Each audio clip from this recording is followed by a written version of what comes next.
पिछले एक सप्ताह से सुर्खियों में है। महाराष्ट्र में 3 दलों के गठबंधन की सरकार है, जिसका नेतृत्व उद्धव ठाकरे कर रहे हैं। उद्धव ठाकरे की अगुवाई वाली शिवसेना बगावत का शिकार है। एकनाथ शिंदे, जो उनकी सरकार में मंत्री हैं, अपने साथ तमाम विधायकों को इकट्ठा करके असम के गुवाहाटी के एक होटल में कोप भवन बनाकर बैठे हुए हैं। मांग है उनकी कि उद्धव ठाकरे को हर हाल अपना साथ कांग्रेस और राष्ट्रवादी कांग्रेस पार्टी के साथ छोड़ना होगा, भाजपा के साथ सरकार बनानी होगी। अगर वो नहीं बनाएंगे तो हम बनवा देंगे। कुल मिलाकर ये कशाकशी चल रही है।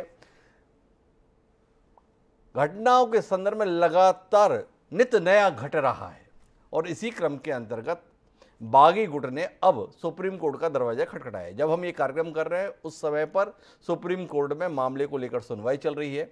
बागी गुट ये चाहता है कि विधानसभा के वर्तमान उपाध्यक्ष, जो अध्यक्ष के प्रभार में हैं, वो उन लोगों के संदर्भ में किसी भी प्रकार की कार्रवाई ना करें।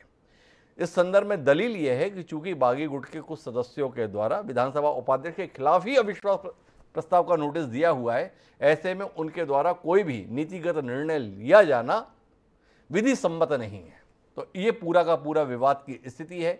इन सब के बीच में जो सबसे बड़ी खबर निकल कर आई वो ये आई कि कोर्ट में जो याचिका दी है बागी गुट ने, उसने ये बताया कि हम 38 शिवसेना के विधायक हैं, जो 2/3 विभाजन की दृष्टि से जो दल बदल कानून के अंतर्गत चाहिए होता है उससे कहीं अधिक है। वो संख्या 37 हो, हम 38 हो रखे हैं। और हमारे द्वारा न केवल अपनी बगावत की गई है, बल्कि हमने वर्तमान सरकार से समर्थन भी वापस ले लिया है। महत्वपूर्ण बात यह है कि यह दलील सुप्रीम कोर्ट में दी गई है, लेकिन राष्ट्रपति को अभी तक कोई पत्र ऐसा नहीं मिला है राज्यपाल के माध्यम से जिसमें यह बताया गया हो कि सरकार खतरे में है। उसका मूल कारण यह है कि इस बागी गुट ने अभी तक राज्यपाल के पास में भी ऐसा कोई विधिवत पत्र भेजा नहीं है जिसमें सरकार से समर्थन वापसी की बात कही हो। तो बड़ा तकनीकी मामला है। इस तकनीकी मामला को समझने के लिए हमारे साथ देवेंद्र वर्मा जी हैं, जो पूर्व प्रमुख सचिव हैं छत्तीसगढ़ विधानसभा के, साथ ही संविधान मामलों के मर्मज्ञ हैं। उनसे समझने की कोशिश करते हैं। वर्मा साहब, स्वागत है आपका हमारे इस खास कार्यक्रम में। और आपसे समझना ये है कि अदालत को बताया जा रहा है, सर्वोच्च अदालत को बताया जा रहा है कि हम 38 विधायकों ने महाराष्ट्र की वर्तमान सरकार से समर्थन वापस ले लिया है। क्या ये बता देने मात्र से सरकार का अस्तित्व खतरे में आ गया, या प्रक्रिया कुछ और है और उस प्रक्रिया का पालन करने की जगह पे यहां पर दलील दी जा रही है? इसकी वैधानिकता क्या है, आपसे समझना चाहते हैं। देखिए, ये इसमें तो कोई संदेह नहीं है कि ये 2/3 मेजॉरिटी इनके पास में है, क्योंकि 38 विधायक इनके पास में है। लेकिन मैं समझता हूं कि जो इनको प्रक्रिया करनी चाहिए थी, वो प्रक्रिया करने में इन्होंने थोड़ा सा डिले किया है।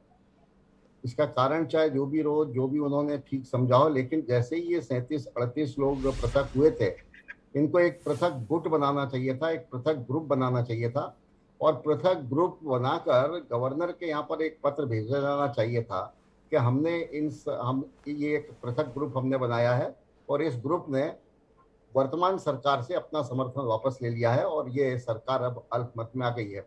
वो इन्होंने नहीं किया। हो सकता है इनके कुछ विधि विशेषज्ञों की इनकी राय होगी, या ये इस उहापोह में होंगे कि हम ऐसा ग्रुप बनाएं कि हम किसी पार्टी के साथ में मर्ज हों या क्या करें। इस सब के चलते इन्होंने ये न किया होगा। और अब क्योंकि सुप्रीम कोर्ट में मामला हो गया है, तो सुप्रीम कोर्ट में तो बताया जाना बहुत आवश्यक ही है कि बताएं कि हमारा ये 37 से 38 लोगों का 2/3 मेजॉरिटी का अलग ग्रुप है। वो इसलिए भी जरूरी है क्योंकि इनके 16 लोगों के खिलाफ दल बदल की अर्जी पर कार्रवाई रोकने के लिए भी सुप्रीम कोर्ट से इन्होंने अनुरोध किया है। तो शायद सुप्रीम कोर्ट को ये बताना चाहते हैं कि ये 16 नहीं, हम टोटल 37 से अधिक 38 लोग हैं और हम 38 लोगों ने इस वर्तमान सरकार से अपना समर्थन वापस ले लिया है और उनके खिलाफ हमारी अविश्वास, उनके खिलाफ रिमूवल। एक महत्वपूर्ण बात जो आपसे समझनी है वर्मा साहब, वो ये है कि ये जो 16 विधायकों के खिलाफ शिवसेना ने चाहा है कि दल बदल कानून के तहत कार्रवाई करें विधानसभा के उपाध्यक्ष, क्या किसी पार्टी के द्वारा पत्र लिखने मात्र से विधानसभा का पीठ पर बैठा हुआ शख्स ऐसा फैसला ले सकता है? या दल बदल कानून स्पष्ट तौर पर बताता है कि आपको विप का उल्लंघन करना होगा तो आपके खिलाफ कार्रवाई हो सकती है? पार्टी के निर्णय के खिलाफ जब आप सदन में जाते हैं तो आपकी सदस्यता समाप्त होती है? या कोई भी पार्टी का अध्यक्ष लिख दे और आपकी सदस्यता गई? नहीं, जैसा कि मैं समाचारों में सुन रहा हूँ, इन 16 विधायकों के खिलाफ एक दल बदल कानून के अंतर्गत एक अर्जी दी गई है जी। वो अर्जी डिप्टी स्पीकर के समक्ष विचाराधीन है और उस अर्जी के ऊपर ही ये 16 विधायकों को डिप्टी स्पीकर ने नोटिस जारी किया। उन्होंने स्वतः सोमोटो नहीं जारी किया या केवल पार्टी के अध्यक्ष के पत्र के आधार के ऊपर जारी नहीं किया, बल्कि जो एक अर्जी उनके समक्ष आई है दल बदल कानून के अंतर्गत, उस अर्जी पर विचार करते हुए उन्होंने ये नोटिस जारी किए हैं। नहीं, लेकिन उस अर्जी का आधार क्या है? इन विधायकों के द्वारा अभी तक ऐसा किया गया है जिसके तहत ये कार्रवाई विधि सम्मत मानी जा सके? क्या उन्होंने पार्टी के विप का उल्लंघन किया है? पार्टी के विप के उल्लंघन की जो तैयारी है वो तो 38 विधायकों के एकजुट होने के बाद ही करने की तैयारी है। इसी के लिए तो गुवाहाटी में जाकर बैठे हैं। तो ऐसे में कोई एक बयान या इस आधार पर कि आप इसके साथ खड़े हैं, आप उसके घर में बैठे हैं, आप इस होटल के अंदर पाए जा रहे हैं, इसके आधार पर क्या संस्था समाप्त हो सकती है? क्या पार्टियों को विधायकी खाने के संदर्भ में ऐसी अधिकार संपन्नता देश के कानून के तहत मिली हुई है? ये आपसे जानना है। या शिवसेना के द्वारा ये अर्जी महज टाइम पास है, डराने की कोशिश है, लेकिन इसका वैधानिक आधार नहीं है? ये आपसे समझना है। देखिए, वैधानिक आधार तो ऐसा है कि क्योंकि सबसे पहले 16 विधायक उनके साथ में गए, प्रथमतः 16 विधायक उनके साथ में गए, और ये केवल 16 विधायक गए कि उसमें लिखा हुआ है कि ऐसा लगा हो कि उन्होंने दल की सदस्यता स्वेच्छा से छोड़ दी है जी, दल की सदस्यता स्वेच्छा से छोड़ दी है। और इसके लिए जो आधार होता है वो उनका जो काम रहता है, उनके जो कार्य रहते हैं, उनका जो आचरण रहता है, वो सब रहता है। केवल ये नहीं कि दल की सदस्यता कोई लिखित में छोड़ेंगे, दूसरे दल की सदस्यता कोई लिखित में उसकी सदस्यता प्राप्त करेंगे, लेकिन यदि ऐसा आभास हो कि उन्होंने, जो शब्दावली है उसमें लॉ में, वो है कि उन्होंने दल की सदस्यता स्वेच्छा से छोड़ दी है।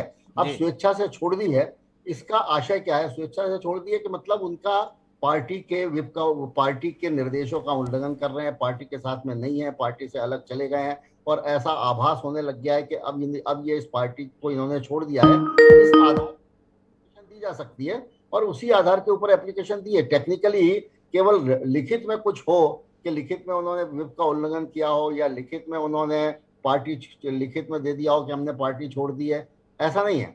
लेकिन ऐसा आभास हो कि उन्होंने दल की सदस्यता स्वेच्छा से फैसला तो कोर्ट करेगा या विधानसभा उपाध्यक्ष करेंगे, पर आपके पास में जो 40 साल से ज़्यादा का संसदीय अनुभव है वर्मा साहब, क्या मानते हैं आप? शिवसेना के द्वारा अपने ही साथियों की सदस्यता खाने की जो ये कोशिश खतों किताबत के माध्यम से है, उसमें कोई गंभीरता है, उसमें कोई तथ्य है, उसमें कोई दमदारी है, या आपको लगता है कुल मिलाकर कवायद है जिसका कोई नतीजा नहीं निकलना है?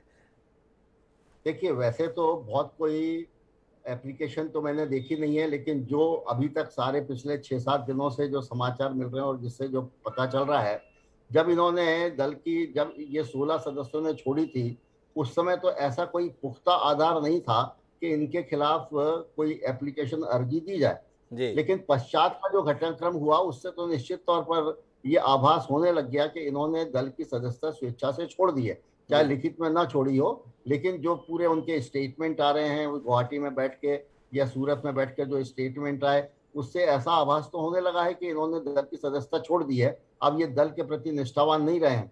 इसलिए मैं समझता हूँ कि जो केवल 16 सदस्यों के विरुद्ध है, वो 16 सदस्यों के विरुद्ध टेक्निकल ग्राउंड के ऊपर तो दल नेता अट्रैक्ट नहीं होती है, लेकिन ये सब एक्चुअली दल बदल कानून के अंतर्गत स्पीकर को इतने अधिक पावर दिए गए हैं, सर्वशक्तिमान स्पीकर हो गया है, और उससे अपेक्षा ये की जाती है कि वो निष्पक्ष रूप से करे।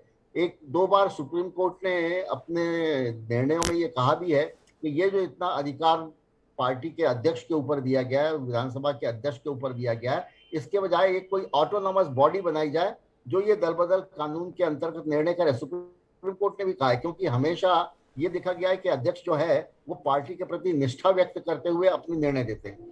तो देवेंद्र वर्मा जी बड़ी महत्वपूर्ण बात बता रहे हैं, वो कोई बात स्पष्ट नहीं कह रहे हैं, लेकिन साथ ही बता रहे हैं चलता क्या है।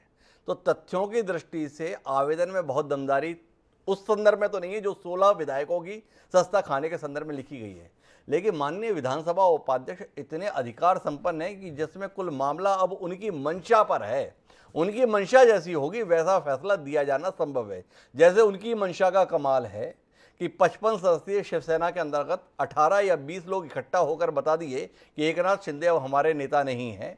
उन्होंने बता दिया कि चौधरी जी अब हमारे नेता हैं और इसको भी मान्यता माननीय उपाध्यक्ष जी के द्वारा दे दी गई है।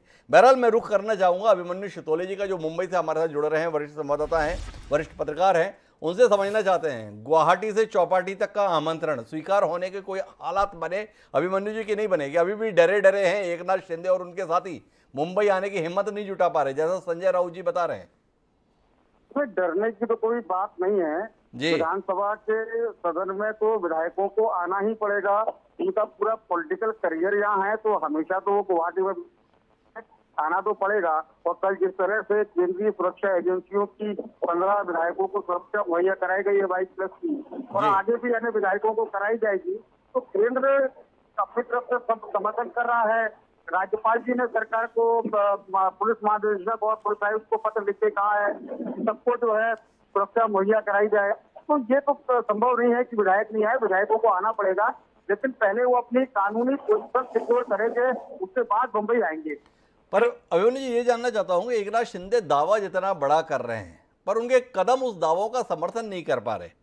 जितना संख्या बल वो बता रहे हैं उस हिसाब से तो उन्हें गुवाहाटी से चौपाटी के लिए चल देना चाहिए था, पर आ नहीं रहे।